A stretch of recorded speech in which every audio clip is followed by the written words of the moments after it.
2022년 9월 1일 쉴만한 물가교회 온라인 새벽 예배에 오신 여러분들을 주님의 이름으로 환영합니다. 오늘 우리들은 이사야서 12장 4절에서 6절 말씀을 근거해서 감사는 구원받은 백성들의 합당한 반응입니다 라는 제목을 가지고 함께 하나님의 말씀을 생각해 보길 원합니다.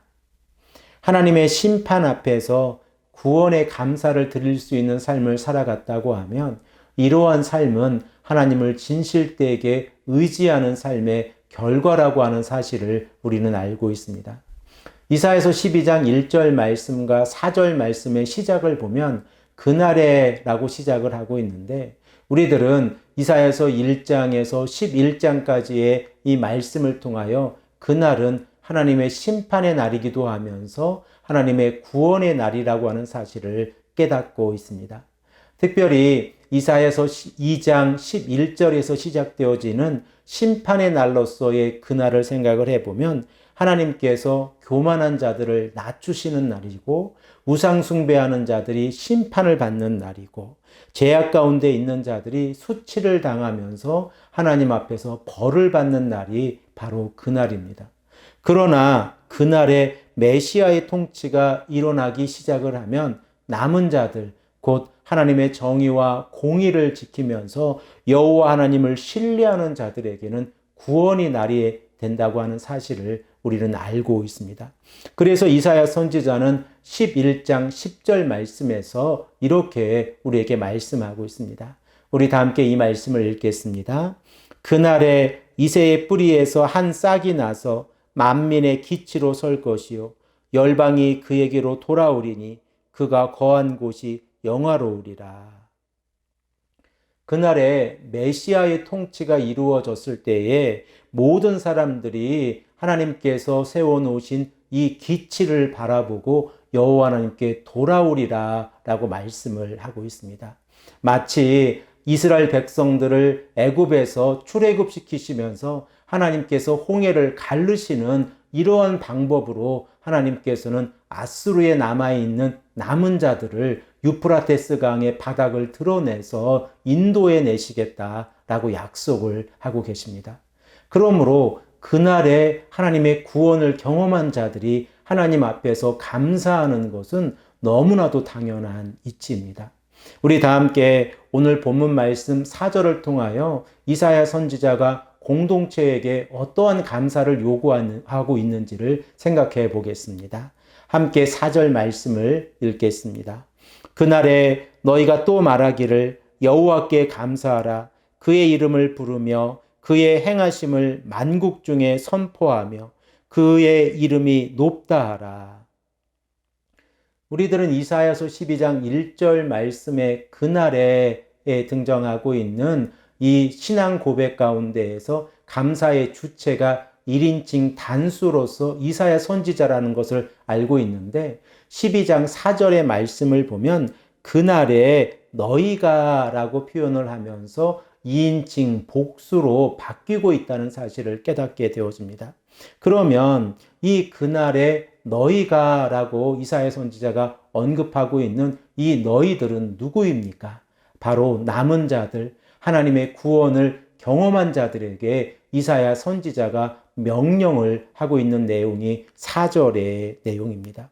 그리고 또한 이렇게 하나님 앞에서 그날에 하나님께 감사하는 자들은 12장 3절 말씀에 구원의 의무를 경험한 자들이고 마신 자들입니다. 결과적으로 하나님께서 허락하신 하나님의 구원을 경험한 자들이 하나님 앞에서 어떻게 자신의 신앙을 고백해야 하는지를 4절 말씀에 기록을 하고 있습니다. 이 4절 말씀을 우리가 다시 한번 생각을 해보면 남은 자들이 어떠한 일들을 행해야 할지를 말씀하고 있는데 첫 번째로 하나님께 감사하고 두 번째로 하나님의 이름을 부르며 세 번째로 하나님께서 구원의 길로 행하심을 선포하고 네 번째로 하나님의 이름을 높이는 것이라 라고 말씀을 하고 있습니다. 그러므로 그날에 하나님의 구원을 받은 백성들이 하나님 앞에서 행해야 하는 것은 감사와 여호와의 이름을 부르면서 하나님의 일을 선포하고 하나님의 이름을 높이는 것입니다.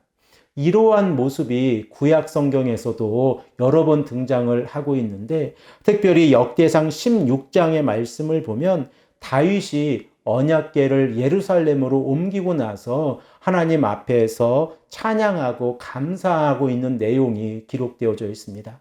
특별히 이 말씀 가운데에서 16장 34절과 35절의 말씀을 보면 다윗의 신앙 고백을 우리가 알게 되어지는데, 이 말씀을 우리 다 함께 읽겠습니다. 여호와께 감사하라. 그는 선하시며 그의 인자하심이 영원함이라. 너희는 이르기를 우리의 구원의 하나님이여 우리를 구원하여 만국 가운데서 건져내시고 모으사 우리로 주의 거룩한 이름을 감사하며 주의 영광을 드높이게 하소서 할지어다. 다윗의 신앙 고백 가운데서도 어떠한 모습이 있습니까? 오늘 본문 이사야서 12장 4절 말씀처럼 하나님께 감사하고 있는데 여호와 하나님의 이름을 부르고 있고 하나님께서 행하신 일을 선포하며 하나님의 이름을 높이고 있는 모습이 역대상 16장 35절의 말씀에 기록되어져 있습니다. 자, 그러면 이렇게 여호와 하나님을 높여야 하는 이유가 무엇입니까?